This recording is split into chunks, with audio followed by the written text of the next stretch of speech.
Cette opposition est organisée par une confrérie à la fois populaire et secrète, interdite mais tolérée, l'Organisation des Frères musulmans.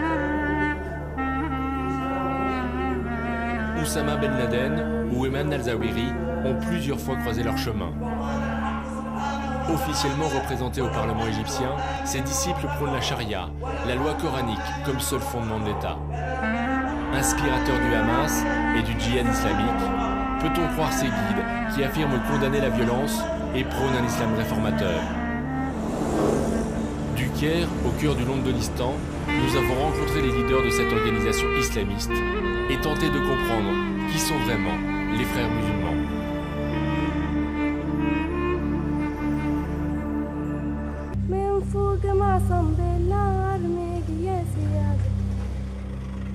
Officiellement, 88 députés frères musulmans sont élus au Parlement égyptien sur 450 sièges.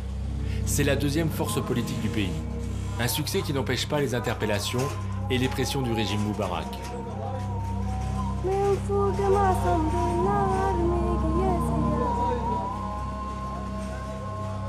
Car l'organisation des frères musulmans est très populaire parmi les classes les plus défavorisées d'Égypte.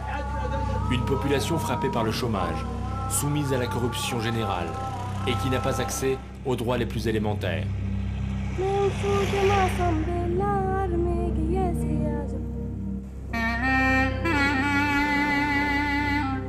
Les frères musulmans ont pris la place de l'État, qui a déserté depuis longtemps cette région oubliée et déshéritée.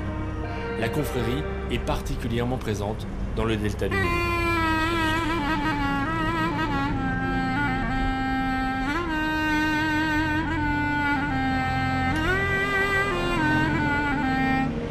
Les frères musulmans pratiquent le lobbying politique. Ils dénoncent régulièrement la laïcité, militent pour la séparation des garçons et des filles dans les cours d'éducation physique à l'école.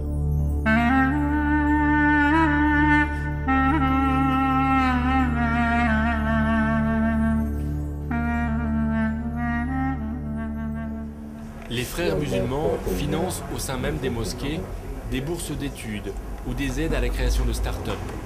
Officiellement, les fonds proviennent de la zakat, l'aumône islamique, et des dons faits par les frères, 7% de leur salaire mensuel en moyenne. Ces mosquées reçoivent aussi l'aide de l'Arabie saoudite et de plusieurs pays du Golfe. La majeure partie des musulmans de Grande-Bretagne est totalement intégrée, mais 37% des 16-24 ans se prononcent pour l'établissement de la charia au Royaume-Uni. Nombre de ces jeunes fréquentent la East London Bookshop, l'une des librairies islamiques de Londres.